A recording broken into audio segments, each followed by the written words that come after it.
अस्सलामु अलैकुम वरहमतुल्लाहि वबरकातुहू। मेरा नाम है उसामा बिन आमिर और आइंदा कुछ अरसे में मैं आपके साथ कुछ अपनी टिप्स और ट्रिक्स शेयर करने वाला हूं कि इंग्लिश कैसे सीखी जाए।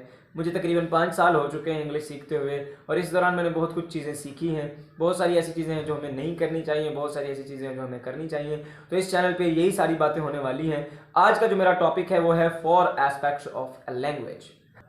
कोई भी ज़बान होती है उसमें दो चीज़ें कॉमन होती हैं। एक इनपुट कि आप चीज़ें अंदर कैसे ले जाते हैं, इंफॉर्मेशन जो है वो अंदर कैसे ले जाते हैं। दूसरा, आप वो इंफॉर्मेशन बाहर कैसे निकालते हैं। तो क्या है ये 4 एस्पेक्ट्स, ये 4 पहलू किसे कहते हैं और ये ज़बान में क्या रोल प्ले करते हैं। तो एक ज़बान जो है ये 4 चीज़ों के ऊपर मुश्तमिल होती है, जिसमें 2 चीज़ें जो हैं वो इनपुट हैं और 2 चीज़ें जो हैं वो आउटपुट हैं। यानी कि 2 चीज़ों के ज़रिए इंफॉर्मेशन या ज़बान के रिलेटेड चीज़ों को अपने जहन में, अपनी याददाश्त में ले जाया जाता है और 2 ज़रियों से उस इंफॉर्मेशन को, उस नॉलेज को जो कि लैंग्वेज के रिलेटेड है, उनको बाहर निकाला जाता है। पहले नंबर पर जो है वो है लिसनिंग। कोई कुछ बोलता है तो हमारे कानों तक वो आवाज़ आती है, कान के ज़रिए आवाज़ दिमाग तक जाती है और दिमाग उसको इंटरप्रेट करता है। ये हमारा primary way of taking information inside our brain. उसके बाद हम जो है दूसरे नंबर पर क्या कर सकते हैं कि अगर थोड़ा सा हम एडवांस्ड सोसाइटी में रहते हैं और हमें पढ़ना आता है तो हम किताब पर देखकर पढ़ सकते हैं। यानी कि अल्फाज आपके सामने काली इंक से या कोई भी इंक से लिखे होंगे और आप उनको पढ़ेंगे और लैंग्वेज का जो मटेरियल है वो आप अपने जहन में ले जाएंगे। ये थे 2 दाखिली पहलू।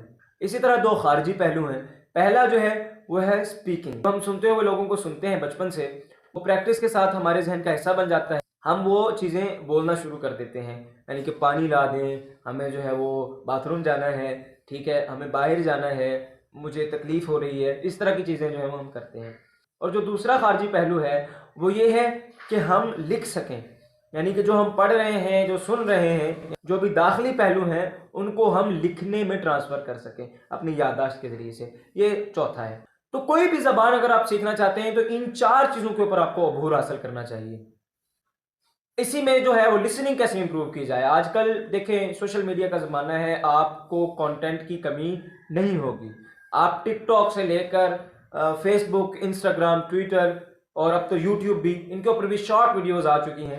अब आप कोई भी ज़बान जो है वो घंटों घंटों सुन सकते हैं, इसी तरह जैसे आप नॉर्मल लाइफ में सुनते हैं। तो सबसे पहली जो आपको मैं टिप देना चाहूँगा, अगर आप लिसनिंग अपनी इंप्रूव करना चाहते हैं तो आप जो है वो सादा सादा सेंटेंस जो है ना, यूट्यूब पे आपको आराम से वीडियोस मिल जाएंगी जिनमें सादा सादा सेंटेंस जो है वो बोले जाते हैं, उनको आप सीखें, उनको आप समझने की कोशिश करें और लगातार सुनते रहें, रुके नहीं। जितना ज़्यादा सुन सकते हैं उतना ज़्यादा सुने और आपकी एबिलिटी बढ़ना शुरू हो जाएगी। आप अपना लेवल भी चेक कर लें, अगर आपका लेवल थोड़ा कम है तो आप उर्दू से इंग्लिश ट्रांसलेशन वाली वीडियोस भी सुन सकते हैं। आपके कान जब ट्रेन हो जाएंगे तो फिर आहिस्ता आहिस्ता आप जो है वो डायरेक्ट इंग्लिश स्पीच भी सुनना शुरू कर देंगे।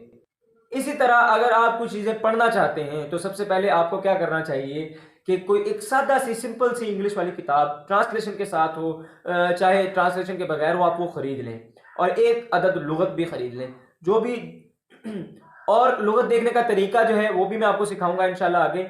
लेकिन अभी के लिए ये है कि लुगत ख़रीदें और जो भी लफ्ज़ आपको नहीं आता उसको आप लुगत से देखें और फिर आप जो है वो उसकी ट्रांसलेशन करने की कोशिश करें। सादा सादा किताबें हों, ज़्यादा मुश्किल ना हो अगर आपका लेवल छोटा है, और अगर आपका लेवल बड़ा है तो आप बड़ी किताबें भी ले सकते हैं। तीसरे नंबर पर अगर आप बोलना चाहते हैं, हाँ, सबसे बड़ा मसला मेरा ख्याल में मुझे जो पेश आता रहा है वो है बोलना। और इसके लिए ये है कि हमें किसी ना किसी पार्टनर की ज़रूरत होती है। ये बात वजह है। जब तक आप इंग्लिश एक लेवल तक नहीं बोल सकते तब तक आपके साथ कोई भी मिलना नहीं चाहेगा, आपको कोई ज्वाइन करना नहीं चाहेगा। तो कोशिश ये करनी चाहिए फिर आपको कि आप जो है वो अकेले क्या क्या कर सकते हैं। सबसे पहले ये है कि अपने आप से बातें करें। थोड़ा सा बेवकूफ़ाना सा लगता है, थोड़ा सा लोग शायद पागल भी कहना शुरू कर दें, लेकिन आपको अल्टीमेटली पता है कि आप क्यों ये कर रहे हैं। आप प्रैक्टिस करें अपने साथ बातें करने की और कोशिश करें कि जो आप सोच रहे हैं वैसे ही बोलें। ग्रामर के ऊपर ज़्यादा तवज्जो देने की ज़रूरत नहीं है। जो आपने लिसनिंग से मवाद इकट्ठा किया है या जो रीडिंग से मवाद इकट्ठा किया है उसको अपने वे में कहने की कोशिश करें। ग्रामर में शुरू में मिस्टेक्स होंगी, आप इंशाल्लाह जल्द सीख जाएंगे। हाँ, दूसरी ये चीज़ है कि आप मिरर के सामने बोलने की कोशिश करें। छोटे छोटे फिक्रे हों, this is car, this is a mirror, इस तरह के जो छोटे छोटे फिक्रे हैं ये बोलना शुरू करें। आप आज ही से वेट ना करें, आप बस बोलना शुरू कर दें। इंशाल्लाह कुछ देर के बाद आप स्पीकिंग में इम्प्रूवमेंट देखेंगे। एक टिप ये भी है कि शैडोइंग करें। अच्छा, शैडोइंग क्या है कि आपको यूट्यूब वीडियो खोलें, कोई भी यूट्यूबर जो आपको इंग्लिश में अच्छा लगता है आप उसकी वीडियोस खोलें और एक फिक्रा उसका सुने और उसके पीछे रिपीट करें। कोशिश ये करें कि आपको पहले समझ आए कि वो फिक्रा क्या कहने की कोशिश क्या कर रहा है। यूट्यूब में एक ऑप्शन होता है सबटाइटल्स का, वो आप वो भी ऑन कर सकते हैं। तो आप उसको सुने और जो वो कह रहा है आप वो बोलें, उसके पीछे पीछे बोलते चले जाएं। तो दोस्त इसमें बहुत ज़्यादा हेल्प कर सकते हैं। कोई दोस्त अगर आपका इंग्लिश बोल सकता है या कोई नहीं भी बोलता तो आप उसको सादा सादा फिक्रे खड़े कर कर सामने सुना सकते हैं। इससे भी आपकी मेमोरी में इन्हेंस हो जाएंगे और आइंदा जब आप कुछ बड़ी प्रैक्टिस करेंगे तो वो फिक्रे आपको आराम से बोलने आ। चौथे नंबर पर आता है जी राइटिंग।